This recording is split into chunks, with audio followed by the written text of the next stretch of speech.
Hey everybody, welcome back. So things are just about wrapped up with the S10.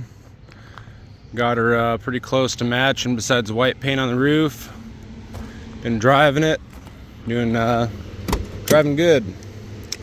So the only other things I've done since I got this together in the last video was I got this, I think it was through Motor Trend.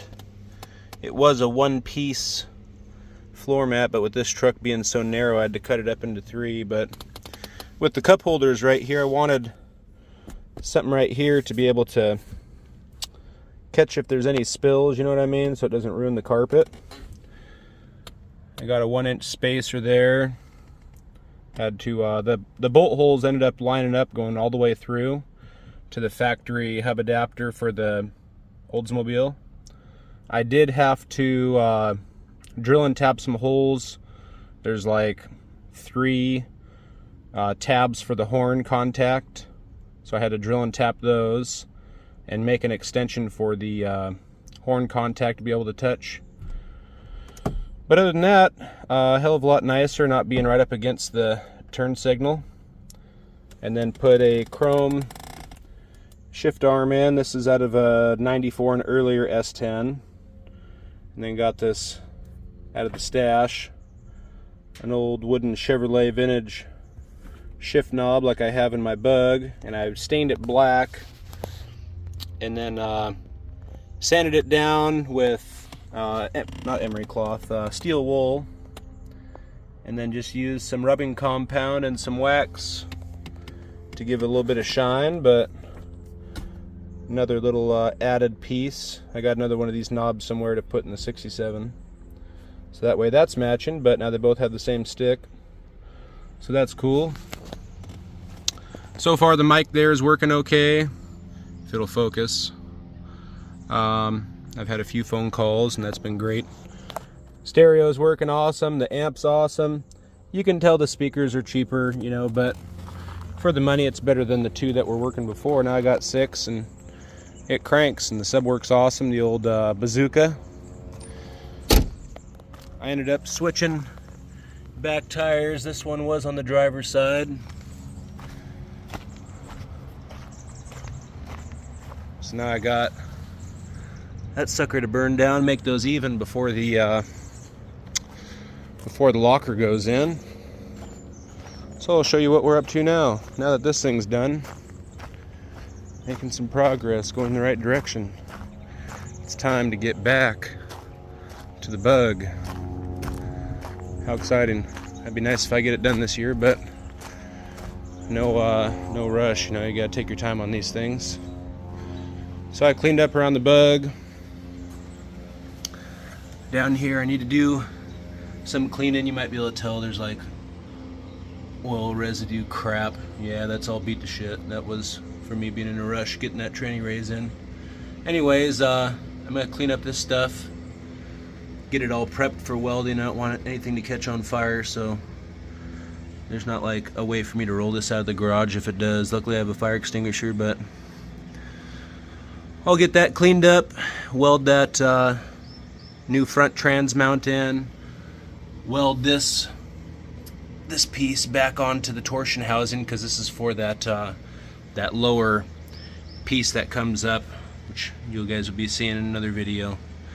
But let me get this cleaned up and welded, and we'll show you how it looks like when it's done. Alright, here's where we're at. We got cobwebs flying, fan going off a little battery pack thing. Got this thing all welded in, and made this little sheet metal shield so that way fire wouldn't get up inside the car. There was a few grease fires, and I was welding right on here on the back side of this original trans plate. Shit, it was coming up like a son of a gun. Anyways, threw some black bomb can on there while it was hot. Still got to pull that off and do a little bit more cleaning, but wasn't really looking forward to doing it, but did it. Just had to get it done. The welder I have, it's supposed to be for like 3/16 or 1/8 inch, and this is quarter. So I preheated it with the torch. I don't think that sucker's gonna go anywhere. We'll see what happens when I hammer on it. I ended up welding the side of this where it was cracked on the side before. So I welded that first and then put this piece up. So we are looking pretty good. I don't know, it's been a long time obviously since I've worked on the Bug, but I needed to add an oil cooler to this thing, and there's just no room underneath here with all the air ride brackets and all that stuff. And I got the thinnest oil cooler I could frickin' find with a fan. So I ended up making this box that's currently being used as a little tray to hold all my wrenches and nuts and bolts and stuff. Anyhow, that's gonna go on the top side, and I have, let's see if we can get a picture in there, a couple holes drilled. So this is gonna be, let's see, got that, this one, and where the hell is number 4? Oh, you know what that one's for?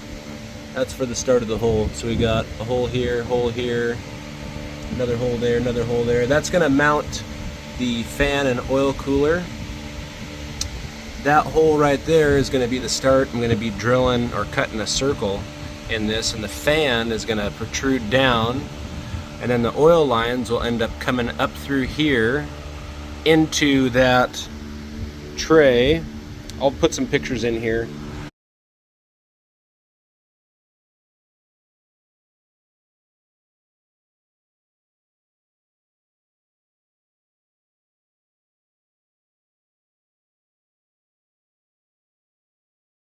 But basically, where the oil lines come through, there's going to be a slot. Air will come up through and then get drawn down through the fan and on top of the trans. It's pretty much the best solution I could come up with for an oil cooler. We all know it's not ideal, but gotta do what you gotta do with a tight space. If I didn't have all this air ride stuff, it'd be easier.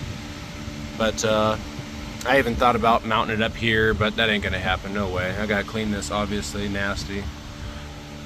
Not bad for my first time doing some upholstery work stuff, but yeah, so that's gonna be coming up next. I gotta cut that out and test fit it, and I got some long bolts to space the fan up off the floor enough, and then I'm not sure what I'm gonna do for sealing this up to the body.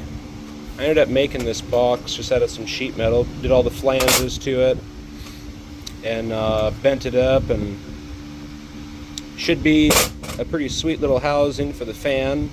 Again, that'll be behind the back seat where I used to have subwoofers. Haven't had subwoofers back there for years. Currently, what's back there right now is the computer for the crank-fired ignition. Have my spark plug wires coming through there. That has not been run with the Phytech yet, but eventually. One thing at a time. And I had this plan of using this and being able to just pull this cover off and unhook the wires for the engine, have the wiring harness for the engine come with the motor. That obviously never happened, so it just works as a good little junction block right there. Got all my original main wires coming up in, and then all the wires for the engine coming out. They're just tucked up right here right now. But yeah, once I get that hole cut, then I'll do that on another video possibly, but for now I think that's going to be it. We made some good progress, no fires. So anyhow, everybody, thanks for watching, thanks for subbing. Until next time, we'll catch you guys on the flip side.